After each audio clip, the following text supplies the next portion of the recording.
Bom, pessoal, iniciar a nossa aula hoje fazendo um resumo sobre o que foi visto na aula anterior. Vamos ver aqui sobre a probabilidade em espaços amostrais equiprováveis. Quando eu falo espaços amostrais equiprováveis, é porque há a probabilidade de evento nesse espaço. Então, aqui, fazendo um resumo do que a gente viu na aula anterior, nós temos o seguinte: o evento mais simples aqui que temos é a probabilidade de A é igual de A acontecer, ou seja, desse evento A acontecer, é igual o número de elementos de A sobre o número de elementos do espaço amostral. Como a gente viu na aula anterior, essa letra grega, que a gente chama de ômega, ela representa o espaço amostral. Então, para calcular a probabilidade, é só calcular o número do evento sobre o número de elementos do evento sobre o número de elementos do espaço amostral. E vimos também sobre o evento complementar. O evento complementar, ele é representado por essa notação, ou seja, um A com esse traço acima dele. E aí, para calcularmos a probabilidade do evento complementar, a gente calcula sempre subtraindo o restante dos elementos menos 1.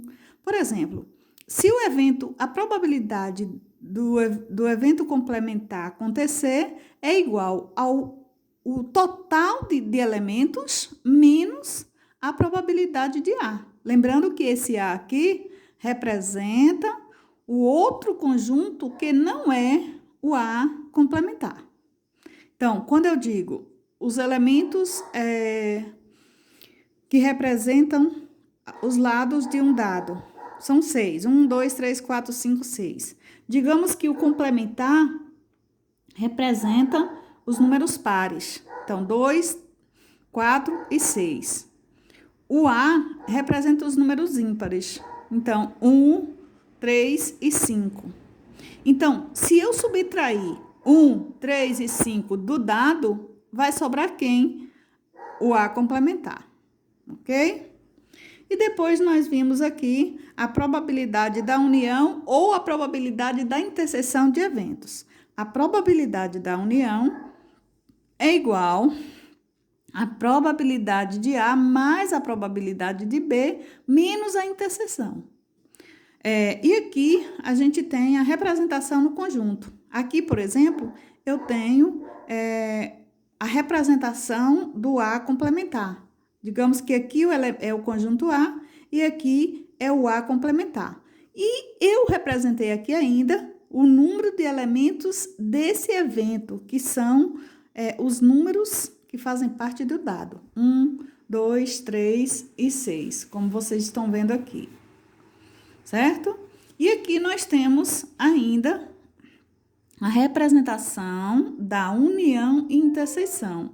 Então, se eu tenho aqui, olha, o conjunto A formado pelos números 1, 2, 3 e 5, o conjunto B formado pelos números 4, 2 e 6, a união desses dois conjuntos, A e B, é formado pelos elementos 1, 2, 3, 4, 5 e 6. Ou seja, o 2 que está dentro do conjunto A e B não precisa repetir. Então, quando a gente fala assim, olha, é a união do A com o conjunto B menos a interseção. Por quê? A interseção não precisa repetir. Ok? E aqui é a interseção, viu, gente? Eu coloquei união, mas é interseção. A interseção de A com B é o 2. Então, se eu perguntasse assim, qual a probabilidade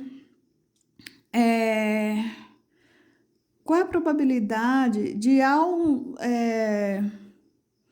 jogar um dado, ao lançar um dado, sair elementos de A e B, de A e B. Quando eu falo A e B, então a probabilidade desse evento acontecer, vai ser o número de elementos que faz parte do conjunto interseção, Ou seja, no conjunto de interseção só tem um. Dentro de um conjunto de 6 elementos, né? Ou dentro de um conjunto aqui, de 6 elementos. Se eu estou falando desse conjunto aqui, do dado, é um elemento interseção num conjunto de 6 elementos, ok?